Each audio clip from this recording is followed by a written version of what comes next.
আমাদের সামনে উপবিষ্ট আছেন আমাদের পূর্বদলা থানার ওসি সাহেব।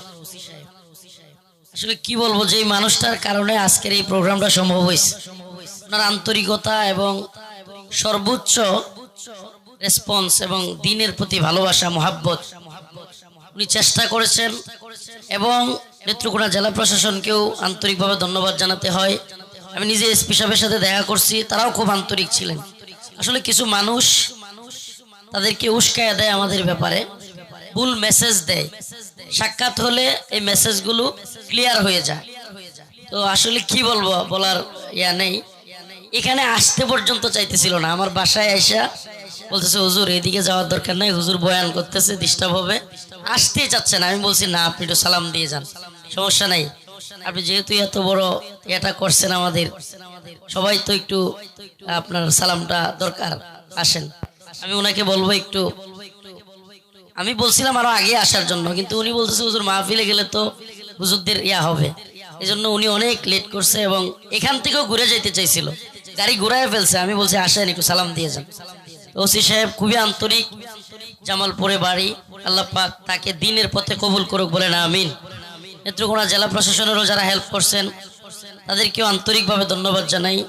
প্রশাসনের সাথে আমাদের কোনো বাড়াবাড়ি নাই, তারা রাষ্ট্রের দায়িত্বশীল, সেহেতু তাদের সাথে এখন আমাদেরকে ম্যানেজ করে এবং আমাদেরকে অবশ্যই একটা সমন্বয় করেই চলতে হয়। অবশ্যই আমরাও তাদের সাথে, যারা আমাদের ব্যাপারে মিসগাইড করতে চায়, ভুল মেসেজ দিতে চায়, এটাও যেন দূর হয়ে যায়। সাক্ষাৎ হলে এটা ভালো হয়। তো আমি ওনাকে বলবো একটু আপনি সালাম দিবেন, এবং আমাদের পূর্বদলার যেহেতু আপনি দায়িত্বশীল সেই হিসাবে কিছু বলবেন। সালাম।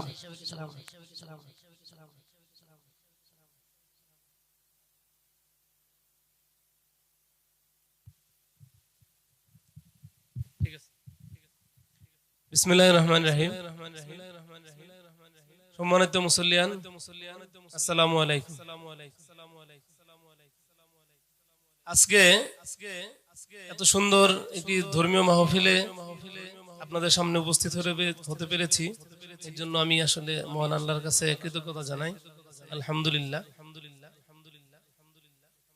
আর আপনারা যারা এত কষ্ট করে রাত জেগে সুন্দর সুন্দর কথা শুনছেন, আপনাদেরও সৌভাগ্য বলবো, আমি অনেক ভালো ভালো বক্তা এসেছেন। এই মাত্র আমি যার ওয়াজ শুনছিলাম, সুন্দর কণ্ঠ এবং সুন্দরভাবেই বক্তৃতা করছিলেন, আমার আরো শুনতেই মন চাচ্ছিল, কিন্তু হয়তো আমার কারণেই তাকে থামতে হয়েছে, এর জন্য আসলে আমি আন্তরিকভাবে দুঃখিত। ধর্মীয় কাজে আমাদের আসলে প্রশাসনের পক্ষ থেকে কখনোই কোনো বাধা ছিল না, এখনো নেই। কিন্তু এই ধর্মীয় কিছু প্রতিযোগিতা আছে, নিজেরাই নিজেদের শত্রুতা করে, যেই কারণে হয়তো কেউ চায় না যে অমকের একটু প্রশংসা বেশি হয়ে যাক, তার নামে কিছু বদনাম ছড়ায়। বিভিন্ন ভাবেই ওই প্রশাসনিক বিভিন্ন পর্যায়ে এখন সবচাইতে বড় মাধ্যম হলো ফেসবুক, ইউটিউব।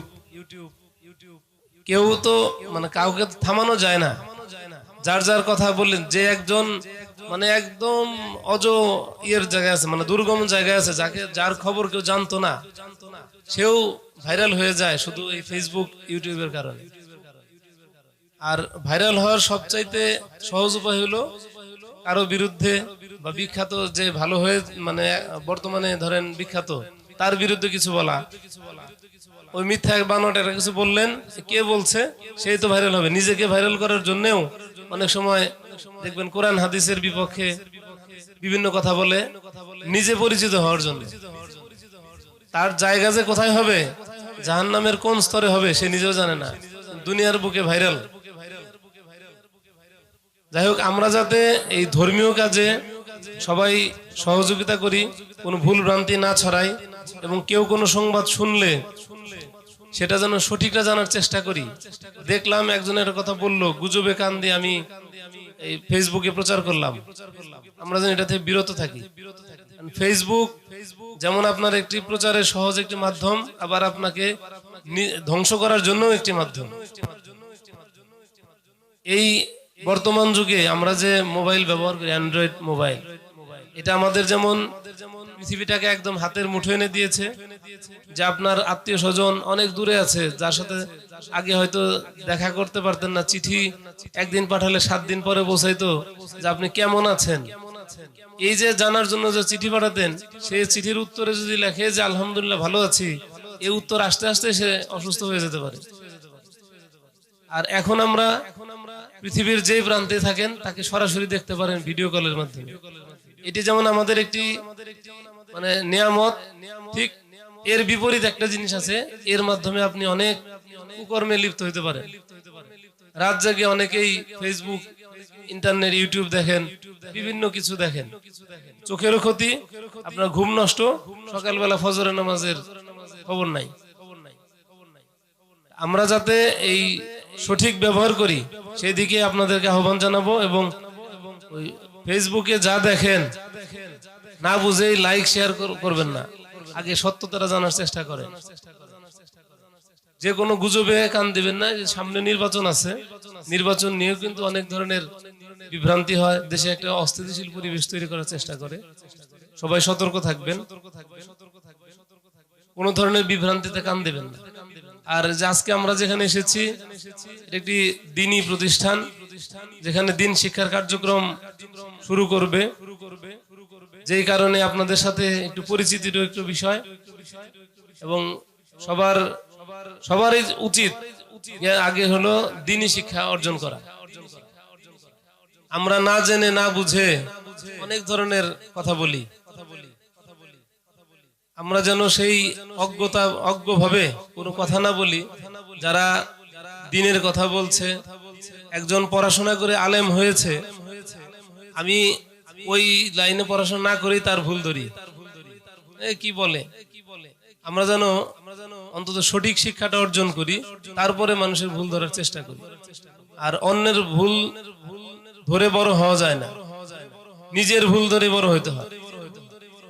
আমরা যদি সবাই নিজের ভুলটা ধরতে পারি, তবেই মনে হয় আমাদের সমাজটা ভালো চলবে।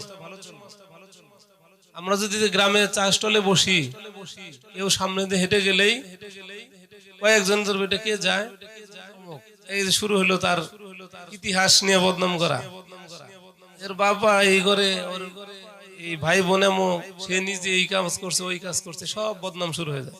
তার ভালোটা কিন্তু আমরা বেশি বলি না, মানে ভালো বললে তো মজা লাগে না, মজা হলো বদনামে। আর এটাই হলো গীবত, যদিও সত্য কথা, সেটাই কিন্তু গীবত। একজনের আড়ালে যেটা শুনলে তার মনে কষ্ট পায়, সেই সত্য বলাটাই গীবত। আর মিথ্যা বললে তো আরো দূর, সেটা তো অপবাদ। আর কারো সামনে কারো বদনাম করা উচিত না। যদিও হুজুরের এটা বলার কথা, আমি একটু বলে ফেললাম। কারণ হলো অনেকে বলে যে আমি সত্য কথা বলতে আমার নিজের বাপকেও ছাড়ি না, কিন্তু এটাও ঠিক না। একজনকে অপমান করার জন্য তার সামনে ওই সত্যটা বলা উচিত না। যে সে যদি অপমানিত হয়, কাউকে অপমান করার মধ্যে কিন্তু গৌরবের কিছু নাই। এটা একদম কোরআনের কথা।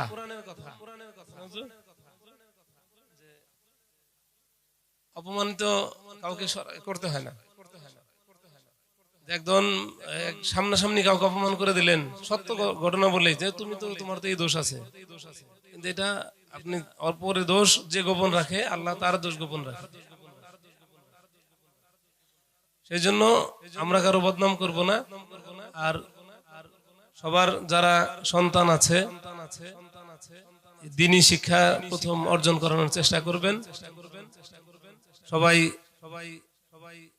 সকল হানাহানি দূর করে, আমি আইনের লোক, এটা আইনের কথা বলি, সেটা হলো যে আপনারা ছোটখাটো বিষয় নিয়ে অনেক সময় কিন্তু অনেক ঝগড়াঝাটিতে লিপ্ত হয়ে যান। একদম ছোট বিষয়, যেটা একটু ছাড় দিলেই হয়। হয়তো আমরা অনেক বড় ঝামেলা এড়িয়ে চলতে পারি একটু ত্যাগ স্বীকার করলে। ছোটখাটো বিষয় নিয়ে মার্ডার পর্যন্ত হয়ে যায়। হাঁসে ধান খাইলো, এই যে আমার ভাইয়ের হাঁস আমার ধান খেলো কেন? দেখলেন যে ভাই বউদের মধ্যে ঝগড়া, এগিয়ে গেলেন, কি হইলো? এই লাঠি সোটা নিয়ে নিজের ভাইয়ের মাথায় বাড়ি দিলেন। এখন এটা নিয়ে সব, যে মারা গেল সে তো গেল, তার পরিবারও ধ্বংস, আর আপনি যে মারলেন আপনি কিন্তু জিতলেন না। আপনি মামলা মোকদ্দমা জেল খাটবেন, আপনার জীবনও শেষ। তাহলে যে মারলেন কার জন্য, জিতলেন আপনি, দেখাইলেন যে আমি জিতলাম, আসলে কিন্তু জিতলেন না, বরঞ্চ হেরে গেলেন।